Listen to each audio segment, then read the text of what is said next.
Praise the Lord. மீட்பெரும் இரட்சகருமாகிய அருள்நாதர் இயேசு கிறிஸ்துவின் நாமத்தினாலே அன்பின் வாழ்த்துக்களை தெரிவித்துக் கொள்கிறேன். இந்த நாளிலும் கூட சிலுவில் இயேசு பேசின 4ஆம் வார்த்தை குறித்து நாம் தியானிப்போம். மத்தேயு 27வது அதிகாரம் 46வது வசனத்திலே நாம் வாசிக்கிறோம்.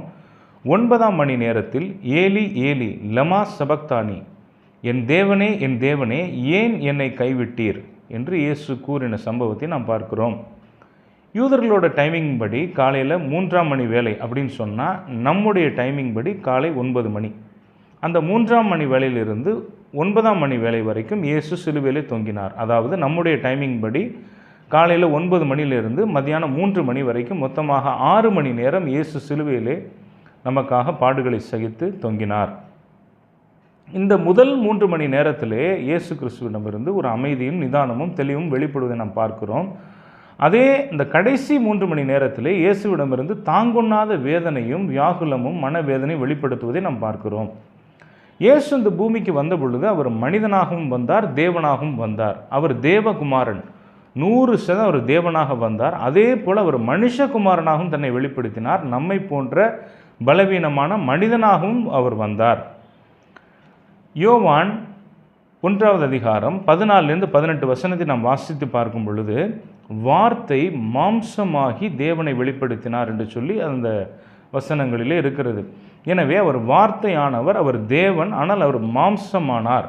அவர் மாம்சமாகி தேவனை வெளிப்படுத்தினார் என்று சொல்லி நாம் பார்க்கிறோம். அதே போல 1 யோவான் 4வது அதிகாரம் 2-3 வசனங்களை வாசிக்கும் பொழுது, மாம்சத்தில் வந்த இயேசுவை அறிக்கை பண்ணுகிற எந்த ஆவியும் தேவனால் உண்டானது. மாம்சத்தில் வந்த இயேசுவை அறிக்கை பண்ணாத ஆவி அந்த கிறிஸ்துவின் ஆவி என்று சொல்லப்பட்டிருக்கிறது. இயேசு இந்த பூமியிலே தன்னை தேவகுமாரன் என்றும் பிரகடனப்படுத்தினார். அதே போல் அவர் தன்னை குறித்து சொல்லும் பொழுது மனுஷகுமாரன் என்று சொல்லியும் தன்னை குறித்து சொன்னார். ஆனால் பிசாசு இயேசுவை தேவகுமாரன் என்று மாத்திரமே சொல்லுவான். ஒரு முறை ஒரு சபையில் இருந்தவங்கள்ட்ட பேசிகிட்டு இருந்தேன். அவங்க பெந்தெகோஸ்தே சபைக்கு போகிறவங்க. அப்போ அவங்கள்ட்ட பேசிகிட்டு இருக்கும்பொழுது அவங்க சொன்னாங்க, இயேசு மன்னிச்சாருங்க, நம்மளாலாம் மன்னிக்க முடியுமா அப்படின்னு சொன்னாங்க. இயேசு தேவகுமாரன், அவர் மன்னிச்சார், நம்மளாலாம் மன்னிக்க முடியுமா அப்படின்னு சொன்னாங்க. அவர் தேவகுமாரன் தான், அதில் எந்த மாற்று கருத்தும் இல்லை. ஆனால் இயேசு கிறிஸ்து இந்த பூமியில் ஒரு மனிதனாக நம்மை போல் வாழ்ந்து தான் மன்னித்தார். நம்மை போல் ஒரு மனிதனாக வாழ்ந்து பாடுகளை சுமந்து தான் மன்னித்தார். அப்போ இந்த இடத்துல மாம்சத்தில் இயேசுவை அறிக்கை பண்ணாத ஆவி அந்த கிறிஸ்துவின் ஆவி என்று வேதம் சொல்லுதுன்னா, அப்போ ஒரு மனிதனுக்குள்ள இயேசு செஞ்சார், உன்னால் முடியாது அப்படிங்கிற எண்ணத்தை விதைக்கிறதுக்காக பிசாசு இந்த வேலையை செய்கிறான். அப்போ அவர் மனிதனாக நம்முடைய பாவங்களை சுமந்தார், மனிதனாகவே நம்முடைய பாடுகளை அவர் ஏற்றுக்கொண்டார். அவர் நம்மை போன்ற ஒரு பலவீனமான மனிதனாக தம்மை மாற்றிக்கொண்டார். இந்த சத்தியத்தை குறித்து நாம் தெளிவுள்ளவர்களாக இருக்க வேண்டும். இதை குறித்து தான் பிலிப்பியர் 2வது அதிகாரம் 6, 7, 8 வசனங்களிலே இப்படியாய் சொல்லப்பட்டிருக்கிறது. அவர் தேவனுடைய ரூபமாய் இருந்தும் தேவனுக்கு சமமாய் இருப்பதை கொள்ளையாடின பொருளாக எண்ணாமல் தம்மை தாமே வெறுமையாக்கி அடிமையின் ரூபம் எடுத்து மனுஷர் சாயலானார். அவர் மனுஷ ரூபமாய் காணப்பட்டு மரண பரியந்தம், அதாவது சிலுவையின் மரண பரியந்தமும் கீழ்ப்படிந்தவராகி தம்மை தாமே தாழ்த்தினார். அவர் தேவன்தான், அதில் எந்த மாற்று கருத்தும் இல்லை. ஆனால் தேவன் என்கிற அந்த ஸ்தானத்தை நமக்காக இழந்து விட்டு கொடுத்து நம்மை போன்ற ஒரு மனுஷனாக அடிமையின் ரூபம் எடுத்து மனுஷர் சாயலானார் என்று வேதம் சொல்லுகிறது. அப்போ சிலுவை பாடுகளை இயேசு கிறிஸ்து 100% மனிதனாக கடந்து வந்தார். அவர் தேவகுமாரன் என்பது ஒரு பலமான ஒரு நிலை. ஒரு சொடக்கு போட்டால் போதும், இயேசு ஆயிரக்கணக்கான கோடிக்கணக்கான தூதர்கள் இருக்கிறாங்க, உடனடியாக சிலுவை விட்டு அவர் இறங்கி வந்திருக்க முடியும். ஆனால் இயேசு அதை தெரிந்து கொள்ளவில்லை. அவர் மனுஷகுமாரனாக பலவீனமான ஒரு நிலையிலே அவர் சிலுவையை கடந்து வந்தார். ஏசாயா 53வது அதிகாரம் 4வது வசனத்தில் இப்படியாய் வாசிக்கிறோம், அவர் நம்முடைய பாடுகளை ஏற்றுக்கொண்டு நம்முடைய துக்கங்களை சுமந்தார். அவர் நம்முடைய பாடுகளை ஏற்றுக்கொண்டு நம்முடைய துக்கங்களை சுமந்தார். நம்மை போல் ஒருவரானார். மனுஷகுமாரனாக நம்முடைய பாவங்களை சுமப்பது, நம்முடைய பாடுகளை ஏற்பது தேவனுடைய பார்வையில் அது ஒரு ஏற்ற காரியமாக இருந்தது. எனவே காயங்கள், பாடுகள், நொறுக்கப்படுதல்கள் எல்லாவற்றையும் அவர் ஒரு மனிதனாக கடந்து வந்தார். அவரை அடித்தபோது அவருக்கு ரத்தம் வந்தது, அவருக்கு வலித்தது, அவர் வேதனைப்பட்டார், இந்த வேதனை வெளிப்படுத்தினார். இது எல்லாம் சிலுவையில் நடந்தது. அதைத்தான் நம் மத்தேயு 8வது அதிகாரம் 17வது வசனத்திலே வாசிக்கிறோம்.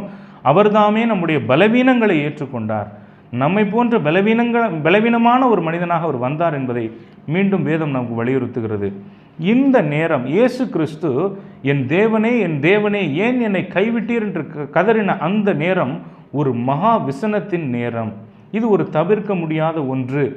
இந்த வேலையைத்தான் இந்த துன்ப பாத்திரம் என்னை விட்டு நீங்க கூடுமானால் நீங்கட்டும் பிதாவே என்று சொல்லி அவர் கெத்செமனேலே ஜெபித்த அந்த நேரம் தான் இந்த நேரம். இதை குறித்து நீங்கள் பழைய ஏற்பாட்டை பார்க்கும் பொழுது லேவியர் 4வது அதிகாரம் 1 முதல் 4 வசனங்களை நீங்கள் வாசிக்கும்போது அங்கே பார்த்தீங்கன்னா ஒரு மனிதன் ஒரு ஆட்டுக்குட்டியை அழைச்சிட்டு வர்றான். அந்த ஆட்டுக்குட்டியை ஓட்டிட்டு வரும் பொழுது அந்த ஆசாரியன் இடத்துல அவன் போகிறான். அப்படி போகும் பொழுது அந்த ஆசாரியன் அந்த ஆட்டுக்குட்டியின் தலையின் மேலே தன்னுடைய கைகளை வைக்கிறான். அப்போ அப்படி அவன் செய்யும் பொழுது அந்த மனிதனுடைய பாவங்கள் எல்லாம் அந்த ஆட்டுக்குட்டியின் மேலே வந்து இறங்கிடுது. உடனடியாக அந்த ஆடு அசுத்தம் என்று கருதப்பட்டு உடனடியாக அது வெட்டப்படும். அந்த ஒரு சூழலை தான் நம்ம இங்கே பார்க்கிறோம். இதோ உலகத்தின் பாவங்களை சுமந்து தீர்க்கிற தேவ ஆட்டுக்குட்டி என்று சொல்லி யோவான் ஸ்நானகன் இயேசுவை அறிமுகப்படுத்தினார். எனவே அவர் இயேசு கிறிஸ்து இந்த பூமிக்கு வந்த primary purpose is to die for our sins. அந்த காரியத்தை அவர் ஏற்றுக்கொண்டவராய் இந்த இடத்துல காணப்படுகிறார். தொடர்ந்து நீங்கள் ஏசாயா 53வது அதிகாரம் 5லிருந்து 12 வசனங்களையும் வாசித்து பாருங்கள். பாவமற்ற பரிசுத்தராகிய இயேசு நமக்காக பாவங்களை சுமந்து தீர்த்தார். இதனுடைய அடையாளமாக பூமி எங்கும் இருள் சூழ்ந்தது. அந்த நேரத்திலே பூமி எங்கும் இருள் சூழ்ந்தது. ஏற்கனவே சொல்லியிருக்கிறேன், சினிமா போன்ற காரியங்கள். ஒரு வீட்டிலே ஒரு தகப்பன் ஒரு சினிமாவை போட்டு பார்க்கும் பொழுது அந்த வீட்டுக்குள் பாவத்திற்கு அவன் வாசலை திறந்து விடுகிறான். அப்போ அந்த பிள்ளைகள், அங்கே இருக்கக்கூடிய பிள்ளைகள், அவர்கள் இதை பார்க்கும் பொழுது அவர்களுடைய வாழ்க்கையிலே இருள் சூழ்ந்து கொள்ளும். கண் சரீரத்தினுடைய விளக்காய் இருக்கிறது. கண் வெளிச்சமாக இருந்தால் சரீரம் முழுவதும் வெளிச்சமாக இருக்கும் என்று சொல்லி இயேசு லூக்கா 11:34 சொல்லியிருக்கிறார். அப்போ கண்களிலே நம் வெளிச்சமாக இருக்க வேண்டிய அவசியத்தை வேதம் நமக்கு வலியுறுத்துகிறது. ஆனால் சினிமாவிலே சீரியலில் இருக்கக்கூடிய ஆபாசமான காட்சிகளை நாம் பார்க்கும்போது நம் பிள்ளைகளுக்கு அதை காண்பிக்கும் பொழுது அவர்களுடைய வாழ்க்கையை ஒரு இருள் சூழ்ந்து கொள்ளும். அங்கே பாவம் மேற்கொண்டு விடும். அங்கே பரிசுத்தம் தங்காது. கண் இடரல் உண்டாக்கினால் அதை பிடுங்கி போடு. 2 கண்ணுடன் நரக அக்கினியிலே தள்ளப்படுவதை விட ஒற்றை கண்ணனாய் தேவனுடைய ராஜ்யத்தில் பிரவேசி என்று சொல்லி இயேசு சொன்னார் அல்லவா? மார்க் 9வது அதிகாரம் 47வது வசனத்தில் இயேசு இப்படி சொல்லியிருக்கிறார். அப்போ ஒரு கண் இல்லாட்டியும் பரவாயில்ல, எப்படினாலும் நீ பரலோக ராஜ்யத்துக்கு வந்து சேர்ந்து விடு என்று சொல்லி இயேசு சொல்லுகிறார். அப்போ பாவம் எவ்வளவு கொடுமையானது என்பதை நாம் புரிந்து கொள்ள வேண்டும். இப்போ பூமியில் நிறைய பெற்றோர்கள் தன்னுடைய பிள்ளைகள் தப்பான வழிக்கு போயிட்டாங்களே என்று சொல்லி கதறுவதை பார்க்கிறோம். அதற்கு காரணம் நாம் இயேசுவை அவர்களுக்கு கற்றுக் கொடுக்கவில்லை. சின்ன பிள்ளையிலேருந்து எல்லாம் ஒரு ஃபார்மாலிட்டியாக போயிடுச்சு. நாம் இயேசுவை பெற்று அனுபவிக்க வேண்டும். நம்முடைய அனுபவங்களை நம்முடைய பிள்ளைகளுக்கு கற்றுக் கொடுக்க வேண்டும். நம் உலக வழிகளை நம்முடைய பிள்ளைகளுக்கு கற்றுக் கொடுத்தால் அந்த பாவம் வந்து அவருடைய வாழ்க்கையை இருள் சூழ்ந்து கொள்ளும். இருள் சூழ்ந்து கொண்டால் அதிலிருந்து வெளில வரத்துக்கு வழி இல்லாமல் போய்விடும். சில நேரங்கள் திருந்தியும் புரோஜனம் இல்லைங்கிற நிலைக்கு போயிட்டால் லைஃபு, அதுக்கப்புறம் ஒன்றும் பண்ண முடியாது. அப்போ நாம் மிகவும் ஜாக்கிரதை உள்ளவர்களாய் ஒவ்வொரு நாளும் நம் இயேசுவை பெற்று வெளிப்படுத்துகிறவர்களாய், இயேசுவை நம்முடைய பிள்ளைகளுக்கு கொடுக்கிறவர்களாய், காண்பிக்கிறவர்களாய் இருக்க வேண்டும். அப்போ தொடர்ந்து நாம் பார்க்கும் பொழுது இயேசு பாடுகள் நிறைந்த ஒரு ஊழியத்தை தான் அவர் தொடக்கத்திலேருந்து செஞ்சுட்டு இருக்கிறார். அவரை எந்த இடத்துலையாவது அவரை நிதானத்தை இழக்க வைக்க முடியாதா, எப்படியாவது அவரை கோபப்படுத்த முடியாதா என்று சொல்லி ஒரு மதவாதிகளின் கும்பல் எப்பவுமே அவரை சுற்றி சுற்றி வருகிறதை நாம் பார்க்கிறோம். அப்போ ராயனுக்கு வரி கொடுக்குறது சரியா இல்லையா, அதை சொல்லுங்கள் அப்படிங்க வேண்டியது. அப்போ ஏதாவது ஒரு விதத்தில் அவரை வந்து டெம்ப்ட் பண்ணுற மாதிரியே அவருடைய பேச்சுக்கள்லாம் இருக்கும். ஆனால் இயேசு எல்லா சூழ்நிலைகளின் மத்தியிலும் நிதானம் இழக்காதவராய், பொறுமையுள்ளவராய், ஞானம் உள்ளவராய் தன்னை வெளிப்படுத்தினார். யோவான் 8வது அதிகாரம் 29வது வசனத்தில் நாம் வாசிக்கிறோம், பிதாவுக்கு பிரியமானதை செய்கிறபடினால் அவர் என்னை தனியே இருக்க விடவில்லை. எப்படி இயேசுவால் அப்படி நிதானமாக இருக்க முடிந்தது? பிதா எப்பொழுதும் என்னோட கூட இருக்கிறார். அந்த பிதாவினுடைய பிரசன்னத்திலே, பிதாவினுடைய ஐக்கியத்திலே இயேசு வாழ்ந்தார். அதை வைத்து தான் அவர் உலகத்தை ஜெயித்தார். அப்போ அதைத்தான் நாம் பார்க்கிறோம். அப்போ பிதாவினுடைய ஐக்கியத்திலே, பிதாவினுடைய உறவிலே, அவர் தருகிற ஞானத்திலே, அவர் தருகிற ஆலோசனையிலே, அவர் தருகிற பலத்தில் தான் அவர் உலகத்தை ஜெயித்தார்.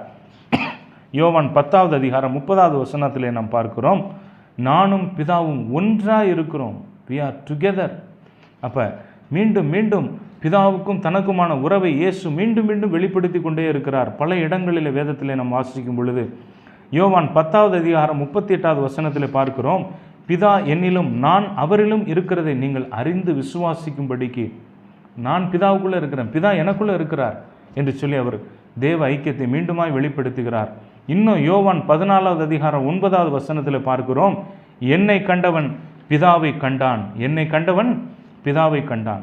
அப்போ இப்படி ஒவ்வொரு நாளும் ஒவ்வொரு நொடியும் பிதாவினுடைய உறவிலும் ஐக்கியத்திலும் வாழ்ந்திருந்த இயேசு முதல் முறையாக தனிமைப்படுத்தப்பட்ட அனுபவத்தை உணர்கிறார். முதல் முறையாக அவர் தனியனாய் தன்னை உணர்கிறார்.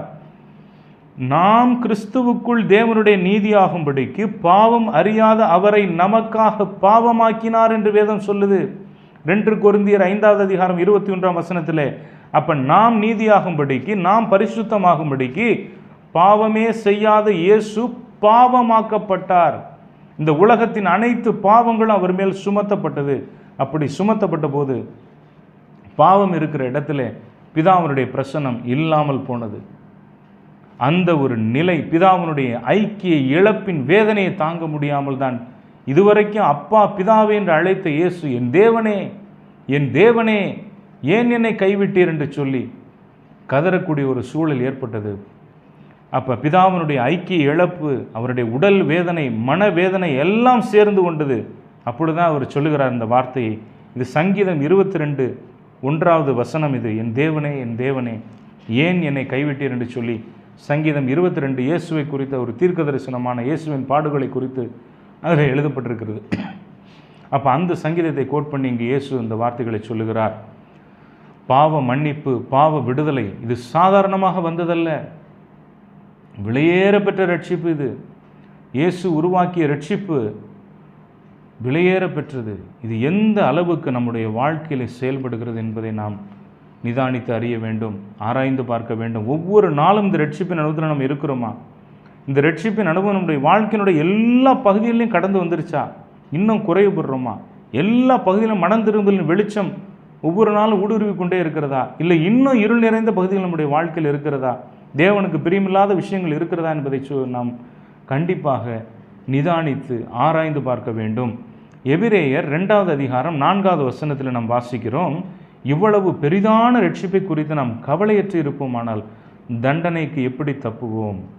ஆக நம் ரட்சிப்பின் அனுபவத்திலே, நம் வாழ்க்கையிலே நாம் எந்த அளவுக்கு இருக்கிறோம்?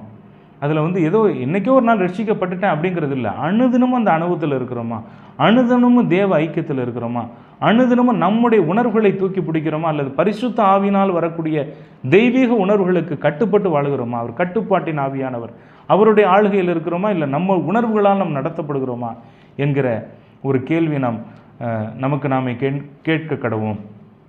அப்போ வெளிச்சத்தின் பிள்ளைகளாய் நடந்து கொள்வோம். எபேசியர் 5வது அதிகாரம் 8வது வசனம் இப்படியா நமக்கு சொல்லுகிறது, வெளிச்சத்தின் பிள்ளைகளாய் நடந்து கொள்வோம் என்று சொல்லி நம்ம அழைக்கிறது. அப்போ பாவம் இருக்கிற இடத்துல தேவ பிரசன்னம் இல்லை, அங்கே வெளிச்சம் இல்லை. பாவம் ஒரு பயங்கரமான தீய சக்தி. அந்த பாவம் இருக்கிற இடத்துல உலகத்தின் வெளிச்சம் என்று இயேசுவை குறித்து பார்க்கிறோம். இந்த உலகத்தில் எந்த மனுஷனை பிரகாசிப்பிக்கிற மெய்யான ஜீவ ஒளி என்று வேதம் இயேசுவை குறித்து சொல்லுகிறது. அந்த ஜீவ ஒளி, அந்த உலகத்திற்கு வெளிச்சமாய் இருக்கிற இயேசு, அவர்தான் நீதியின் சூரியன். அவரையே இருள் சூழ்ந்தது. பாவம் வந்த பொழுது அந்த இயேசுவையே இருள் சூழ்ந்தது. அப்ப நேற்று பெற்ற வெளிச்சம், நேற்று பெற்ற ஆவிக்குரிய வாழ்க்கையின் அனுபவம் இன்றைக்கு உதவாது. அனுதினமும் நாம் தேவனிடத்தில் சேர கடவோம். அனுதினமும் அவரை நாம் தேடி அவருடைய சமூகத்திற்கு சென்று அவருடைய கிருபைகளை பெற்றுக்கொண்டு நம் வாழ்க்கையை நாம் வாழ கடவோம். அப்போ பாவம் என்பது தேவனுக்கும் மனிதனுக்கும் இருக்கக்கூடிய உறவை உடைக்கிற ஒன்றாக இருக்கிறது. அப்போ மதர் தெரசாவை குறித்து நம்ம கேள்விப்பட்டிருப்பீங்க. அவங்க இந்த கல்கட்டாவில் இருந்த ஸ்லம்ஸில் இருந்த பல பேருக்கு தன்னுடைய சேவைகளை தொண்டாற்றினார். ஒரு நல்ல ஒரு சோஷியல் ஒர்க்கராக அவர் காணப்பட்டார். அப்போ ஒரு வயதான ஒரு நபர், அவர் தன்னால் இன்னும் கொஞ்சம் நேரத்தில் சாவ போகிறாரு. அவரை கூட்டு அவரை குளிப்பாட்டி அவருடைய நல்ல ட்ரெஸ் எல்லாம் அவர் கொடுத்து அவர் கொஞ்சம் கொஞ்சமாக பாலை கொடுக்குறாங்க. அப்போ அந்த மனிதனை என்ன பண்ணுறான், அந்த அம்மாவுடைய முகத்தை பார்க்குறான். அப்படியே கண்ணிலேருந்து தண்ணி ஓடுது. அப்படியே அந்த பாலை குடிச்சிக்கிட்டு அவன் அப்படியே மறித்து போகிறான். அப்போ அருகில் இருக்கிறவங்க சொன்னாங்க, ஏம்மா நீ அங்கே விட்டுருந்தாலும் அப்படி தானம்மா செத்துருப்பான், ஏன் அவனை கொண்டு குளிப்பாட்டி அவனுக்கு சேவை பண்ணி இதெல்லாம் பண்ணி அவன் இப்பவும் செத்து தானே போனான், நீங்கள் செஞ்ச சேவையில் என்ன பிரயோஜனம் என்று சொல்லி அவங்க கேட்குறாங்க. அப்போ கேட்டபோது அவர் சொன்னார், உன்னை நேசிக்கிறதுக்கு இந்த பூமியில் நாங்கள் உண்டு. இயேசுனுடைய அன்பை எங்கள் உள்ளத்தில் பெற்றதுனால எங்களால் இப்படி நேசிக்க முடியுது. இயேசு உன்னை நேசிக்கிறார்ன்ற ஒரு விஷயத்தை நான் இப்படி வெளிப்படுத்தினேன் என்பதாக அவர் அதை சொன்னதாக ஒரு விளக்கம் கொடுத்ததாக ஒரு சம்பவத்தை வாசித்த ஞாபகம். அப்போ ஒரு மனிதன் சாகும்போது கூட ஒரு ஆதரவோடு, ஒரு அன்போடு, ஒரு இறக்கக்கூடிய ஒரு உணர்வு அவனுக்கு தேவையாக இருக்கிறது. ஆனால் எனக்காக உங்களுக்காக சிலுவையில் இயேசு ஒரு யாரும் எல்லாராலும் கைவிடப்பட்டு அனாதையைப் போல் அவர் தொங்கினார். அந்த இப்பேற்பட்ட ஒரு அனுபவத்தை அவர் கடந்து வரும்படி அது தேவனுடைய சித்தமாக இருந்தது. அவர் தனிமைப்படுத்தப்பட்டு அவரே பாவமாகி சிலுவையில் நமக்காக தொங்கினார். தாவீதினுடைய வாழ்க்கையை பார்க்கிறோம். அவர் சொல்லுகிறார், கர்த்தரினுடைய மெய்ப்பராக இருக்கிறேன், நான் தாழ்ச்சி அடையேன், என்னை புல்லுள்ள இடங்களில் அழைத்து செல்லுகிறீர், அமர்ந்த தண்ணீரண்டை நடத்தி செல்லுகிறீர், ஜீவனுள்ள நாளெல்லாம் உடைய நன்மையின் கிருபையை பின்தொடரும் என்று சொல்லுகிறார். அவர் சொல்லுகிறார், மரண இருளின் பள்ளத்தாக்கிலே நடக்க நேரிட்டாலும் நான் பொல்லாப்புக்கு பயப்படேன், ஏனெனில் தேவரீர் என்னோடு கூட இருக்கிறீர். தேவரீர் என்னோடு கூட இருக்கிறீர். எந்த சூழ்நிலையிலும் ஆண்டவரே நீர் என்னோடு கூட இருக்கிறீர் என்று சொல்லி தேவ ஐக்கியத்தின் அனுபவத்தை அவர் நிச்சயப்படுத்தி கொண்டு வாழ்ந்தார். 1 சாமுவேல் 30வது அதிகாரம் 6வது வசனத்தில் பார்க்கிறோம், கர்த்தருக்குள் அவர் தன்னை திடப்படுத்தி கொண்டார் என்று. அதாவது இந்த உலகத்தில் எல்லாருமே தாவீதுக்கு எதிராக, அவருக்குன்னு ஆதரவாக இருந்த ஒரு சின்ன குரூப்பும் அவருக்கு எதிராக வந்துருச்சு. அப்போ என்ன பண்ணுறதுனே அவருக்கு தெரியல. அப்பொழுது அவர் அந்த இடத்திலே முழங்கால் படியிட்டார். தேவனுடைய சமூகத்தை அவர் நோக்கி பார்த்தார், தேவனுடைய சமூகத்தை அனுபவித்தார். அப்போ கர்த்தருக்குள் அவர் தன்னை திடப்படுத்தி கொண்டவர். யாருமே இல்லைங்க அந்த உலகத்தில், கடைசியாக ஒரு நம்பிக்கையும் இல்லைங்க. அப்போ கர்த்தருக்குள் அவர் தன்னை திடப்படுத்தி கொண்டார். அப்போ அப்படி ஒரு அனுபவத்தை தாவீதினுடைய வாழ்க்கையில் பார்க்கிறோம். ஆனால் அதே இடத்துல சவுல் என்கிற ஒரு அரசனை குறித்தும் பார்க்கிறோம். அவன் எதுக்கு எடுத்தாலும் பயப்படுறான். அவங்கிட்ட ஒரு பெரிய நிதானமின்மை அவனுடைய வாழ்க்கையில் பார்க்கிறோம். தேவன் நமக்கு உதவி செய்வார் என்கிற ஒரு நம்பிக்கையற்றவனாய் அவனை பார்க்கிறோம். தேவ பிரசன்னத்திலே, தேவ சமூகத்திலே வாழுகிறவனாய் அவனை பார்க்க முடியவில்லை. அப்போ இந்த 2 பேருக்கும் உள்ள வித்தியாசம் என்ன? தேவனுடைய பிரசன்னத்திலே, தேவனுடைய சமூகத்திலே இவர் வாழ்ந்தார், இவர் அப்படி வாழவில்லை. அப்போ பாவியாய் இருக்கக்கூடிய நாம் தேவ சமூகத்தை பெற்றுக்கொள்ளும்படிக்கு, தேவ ஐக்கியத்தை பெற்றுக்கொள்ளும்படிக்கு, அப்பா பிதாவே என்று அழைக்கும்படிக்கு, அப்பா பிதாவே என்று அழைக்கக்கூடிய உரிமையை பெற்ற இயேசு நமக்காக அந்த உரிமையை அந்த இடத்துல விட்டு கொடுத்தார். அந்த பிதாவினுடைய உறவை அவர் இழந்ததன் மூலமாக நீங்களும் நானும் என்ன இப்போ அப்பா பிதாவேன்னு கூப்பிட முடியும். அதான் வேதம் சொல்லுகிறது, அந்தபடி திரும்பவும் பயப்படுகிறதற்கு நீங்கள் அடிமைத்தனத்தின் ஆவியை பெறாமல் அப்பா பிதாவே என்று கூப்பிட பண்ணுகிற புத்திர சுவிகாரத்தின் ஆவியை பெற்றீர்கள். புத்திர சுவிகாரத்தின் ஆவியை பெற்றீர்கள். அப்போ நீங்கள் அப்பா பிதாவே என்று சொல்லி தேவனை நோக்கி கூப்பிட முடியும். அது வரைக்கும் கடவுளே என்று சொல்லி பார்த்தவர்கள், தேவனே என்று சொன்னவர்கள், சீனாய் மலையிலே பிதாவாகிய தேவன் இறங்கி வந்தோன்னு அங்கே ஒரு ஆடு கூட டச் பண்ணக்கூடாது, மோசையை தவிர யாரும் வரக்கூடாது, வந்தால் இறந்து போயிடுவாங்க என்ற ஒரு நிலை மாறி அப்பா பிதாவே என்று அழைக்கக்கூடிய ஒரு புத்திர சுவிகாரத்தின் மகிமையான ஆவியை நாம் பெற்றிருக்கிறோம். இயேசு கிறிஸ்துவின் மூலமாக இது நடந்திருக்கிறது. எனவே நாம் தேவனை நோக்கி அப்பா பிதாவே என்று அழைக்க முடியும், அவரோடு கூட உறவாட முடியும். உங்கள் மனைவி கிட்ட பகிர்ந்து கொள்ள முடியாத காரியத்தை கூட நீங்கள் தேவனிடத்தில் பகிர்ந்து கொள்ள முடியும். பிள்ளைகளிடத்தில் சொல்ல முடியாத காரியத்தை அவரிடத்தில் நீங்கள் சொல்ல முடியும். நண்பர்களிடத்தில் சொல்ல முடியாத காரியத்தை கூட ஒரு அன்பு தகப்பனிடத்தில் நீங்கள் சொல்ல முடியும். அவர் உங்களுக்கு ஆலோசனை கொடுப்பார், தன்னுடைய சமூகத்தை கொடுப்பார், சமாதானத்தை கொடுப்பார், சந்தோஷத்தை கொடுப்பார், உங்களை ஆண்டு கொண்டு நடத்துவார். அப்போ இப்பேற்பட்ட ஒரு பெரிய பாக்கியத்தை நாம் இயேசு கிறிஸ்துவின் மூலமாக பெற்றிருக்கிறோம்.